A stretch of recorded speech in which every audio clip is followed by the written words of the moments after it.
Hi guys, welcome to my YouTube channel Jio Shiksha में आप सबका स्वागत है। तो आप सब कैसे हैं? आई होप आप सब अच्छे होंगे, मस्त होंगे, स्वस्थ होंगे।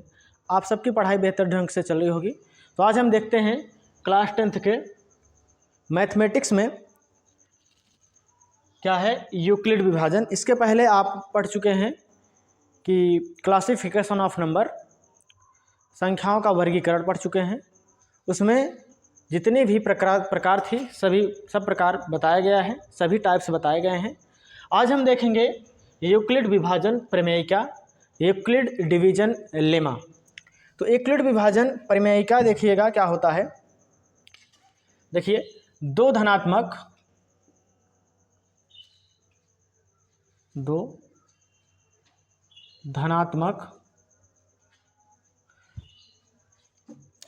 पूर्णांक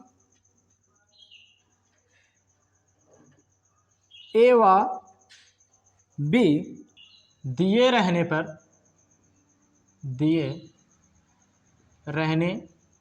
पर ऐसी अद्वितीय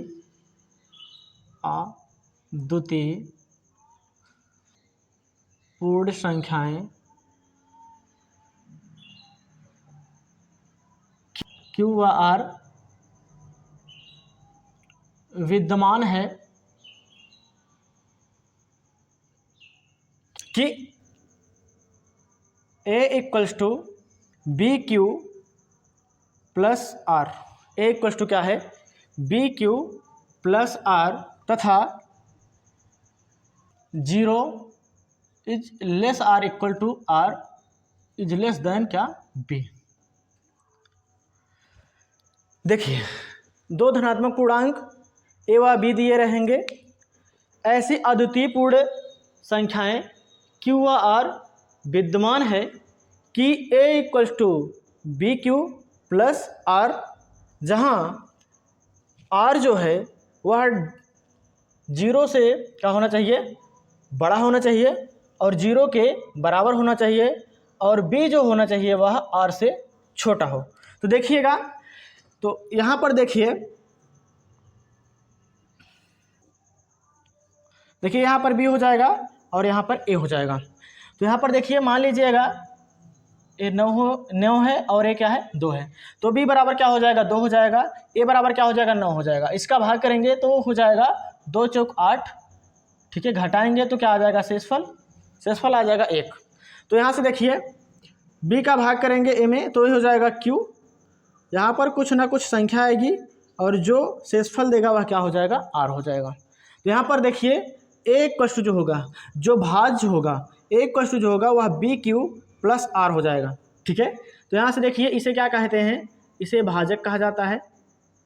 इसे क्या कहा जाता है? इसे भाज्य कहा जाता है। इसे क्या कहा जाता है? इसे भागफल कहा जाता है। इसे क्या कहा जाता है? इसे शेषफल कहा जाता है।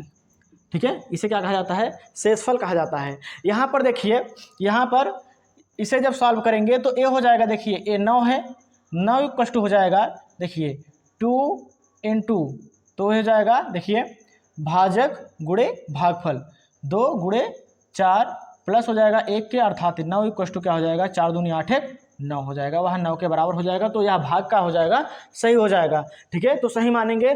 और यदि 0 is less or equal to R is less than क्या? बी, अर्थात जो आर है वह 0 से बड़ा होना चाहिए। 0 से बड़ा भी हो सकता है, 0 के बराबर भी हो सकता है। और यदि 0 के बराबर हो जाएगा, मान लीजिएगा यहाँ पर 8 है, यहाँ पर 2 है, तो ये हो जाएगा 2 चौक 8। तो यहाँ से देखिए, आर जो है वह 0 के बराबर दिख रहा है। यदि 0 के बराबर हो जाएगा, यदि 0 के बराबर आर हो जाएगा तो भाजक ही क्या हो जाएगा? मासा हो जाएगा, महत्तम समापवर्तक हो जाएगा। तो यदि यहाँ पर 0 हो जाएगा तो वही भाजक ही क्या हो जाएगा? मासा हो जाएगा। ठीक है, मासा हो जाएगा, अर्थात महत्तम समापवर्तक हो जाएगा, जो क्या हो जाएगा? 2 हो जाएगा। ठीक है, मासा क्या हो जाएगा? इसका 2 हो जाएगा। यदि आर यदि आर क्या हो जाए, 0 के इक्वल हो जाए, यदि शेषफल क्या हो जाए, 0 के इक्वल हो जाए, तो यहाँ पर जो भाजक तैयार होगा वही क्या हो जाएगा, मासा हो जाएगा, महत्तम समापवर्तक हो जाएगा। यहाँ पर देखिएगा, यहाँ पर अगर आप लिखना चाहेंगे तो यह हो जाएगा भाज्य, भाज्य बराबर हो जाएगा, क्या हो जाएगा, भाजक गुणे भागफल प्लस शेषफल हो जाएगा। ठीक है। और यहाँ पर देखिए, यहाँ पर कहा गया है कि R does not, sorry, R जो है वह क्या है, 0 के बराबर है और 0 से बड़ा भी हो सकता है। और यहाँ पर देखिए जो बी है अर्थात जो भागफल है, ठीक है, वह क्या हो जाएगा, देखिए जो आर है वह भागफल से क्या होगा, छोटा होगा। जो आर अर्थात जो शेषफल होगा वह भागफल से क्या होगा, छोटा होगा। आप देख पा रहे हैं यहाँ पर 4 क्या है, भागफल है और 1 क्या है, शेषफल है। तो देखिए जो शेषफल है वह भागफल से क्या है, छोटा है। यहाँ पर आप देख पा रहे हैं 1 क्या है, छोटा है 4 से, तो 1 जो होगा वह शेषफल है, तो शेषफल जो होगा वह बी से भागफल से क्या हो जाएगा, छोटा हो जाएगा। ठीक है, यहाँ से क्यू से क्या हो जाएगा, छोटा हो जाएगा, एक क्यू होगा, यहाँ पर क्यू हो जाएगा, क्यू से क्या हो जाएगा, छोटा हो जाएगा। ठीक है, तो एक क्यू से क्या हो जाएगा, छोटा हो जाएगा। तो आई होप आप सब समझ गए होंगे। तो आप इसका स्क्रीनशॉट ले लीजिए, इसके बाद हम चलते हैं इसके क्वेश्चंस पर चर्चा करेंगे। देखिएगा क्वेश्चन है हमारा, यूक्लिड विभाजन प्रमेयिका से 135वां 125 का मासा ज्ञात कीजिए। तो आप देख पा रहे हैं कि जो 135 है, जो 135 है वह लेस देन है किसके, 225 से। ठीक है, 225 बड़ा है किसके, 135 के। तो यहाँ से देखिएगा 225 भाग कीजिएगा 135 से, तो 135 एक के 135 हो जाएगा, घटाइएगा 0 हो जाएगा। यहाँ से घटाइए, फिर देखिए 12 में से 3 घटाओगे 9 आएगा। ठीक है, और ये 0 हो जाएगा। देखिए यूक्लिड विभाजन से, यूक्लिड विभाजन क्या होता है, ए यही है, 225 इक्वल्स टू हो जाता है। ठीक है, a equals to b into q अर्थात 135 गुणे 1 प्लस शेषफल 90 हो जाता है। ठीक है, लेकिन यहाँ पर शेषफल आप देख पा रहे हैं कि डज नॉट इक्वल्स टू 0, 0 के बराबर नहीं है। शेषफल जो है वह डज नॉट इक्वल्स टू 0 है। तो हम क्या करेंगे, 90, इसे इस शेषफल को क्या मान लेंगे, भाजक मान लेंगे, और इसका फिर से हम क्या करेंगे, क्या भाग करेंगे 135 में। ठीक है, तो ये हो जाएगा 90 एक बार जाएगा। ठीक है, 9 दूनी 18 करेंगे तो 180 हो जाएगा, ज़्यादा हो जाएगा तो एक बार लेकर जाइएगा, तो ये 5 हो जाएगा। 13 में से 9 घटाओगे तो क्या आएगा, 4 आ जाएगा। तो यहाँ से फिर देखिएगा यूक्लिड विभाजन से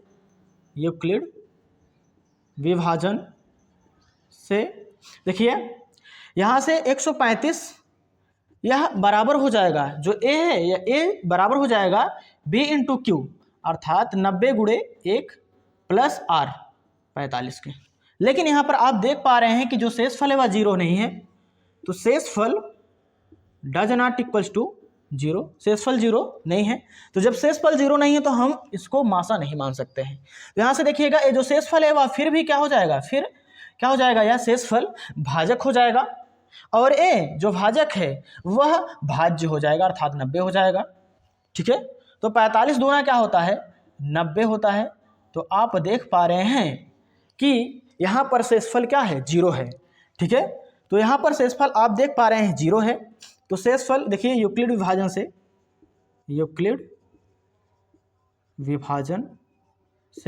यह क्या हो जाएगा, यह हो जाएगा देखिए 90 बराबर हो जाएगा। ठीक है, 45 गुणे 2, ठीक, 45 गुणे 2 प्लस क्या हो जाएगा 0 के। तो यहाँ पर देखिए शेषफल जो है वह क्या है, 0 है। अगर शेषफल बराबर 0 है तो जो हमारा मासा होगा वह क्या होगा, मासा, तो भाजक ही क्या हो जाएगा, हमारा मासा हो जाएगा। ठीक है, तो भाजक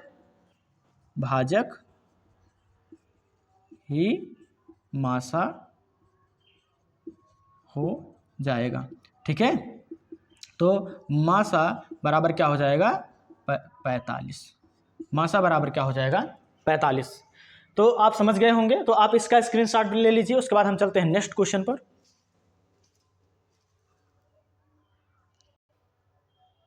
देखिएगा, दिया है क्वेश्चन में, दर्शाइए कि कोई भी धनात्मक विषम पूर्णांक 6q+1, 6q+3 तथा 6q+5 रूप का है। तो यह आपको सिद्ध करना है कि यह जो संख्याएं दी गई है यह विषम पूर्णांक है, यह विषम पूर्णांक है। विषम पूर्णांक क्या हो जाएगा, विषम संख्याएं क्या हो जाएंगी, जो 2 से विभाजित नहीं होंगी।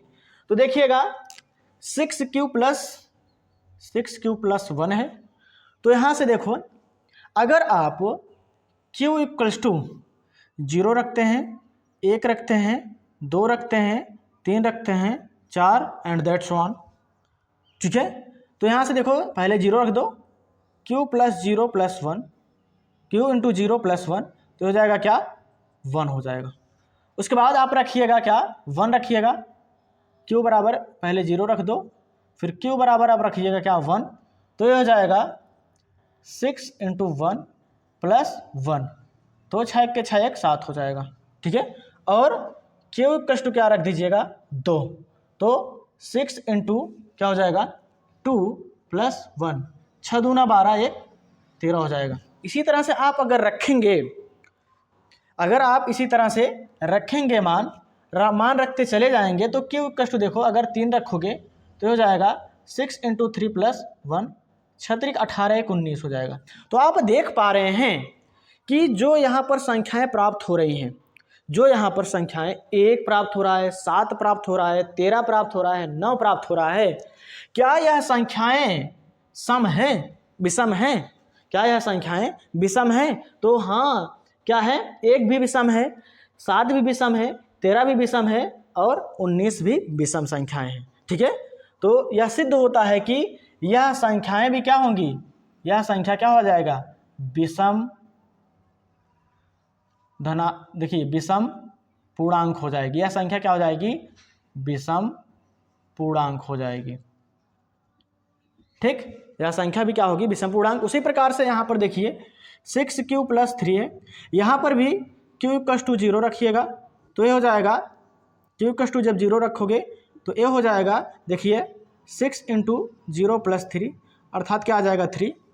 उसके बाद q = अगर 1 रखोगे 6 × 1 + 3, ठीक है, इक्वल्स टू हो जाएगा, देखिए 6 के 6 6 3 9, ठीक।